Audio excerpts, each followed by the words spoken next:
My neighbor stole my assigned parking spot for 6 months, and I want to be clear, it was not a shared spot. It was not a gray area.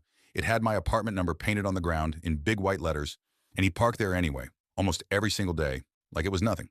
The first time I thought it was a mistake, I left a polite note, totally friendly, just a heads up, and he moved his truck, and then the next morning it was back. So I knocked on his door and explained it in person, and he looked at me like I was slightly inconveniencing him just by existing and said, "Yeah, I'll try to remember." And that was it. No apology, no acknowledgement, just that. He did not remember. I complained to my landlord twice. Both times they sent a notice.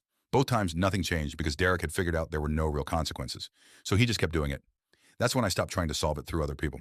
I called the towing company that had a contract with our complex, explained the situation, and asked what my options were as the leaseholder of that spot. And they told me I could set up a standing authorization with his plate number, meaning they could tow him anytime without me having to call. So I did that. And then I went about my life and said nothing.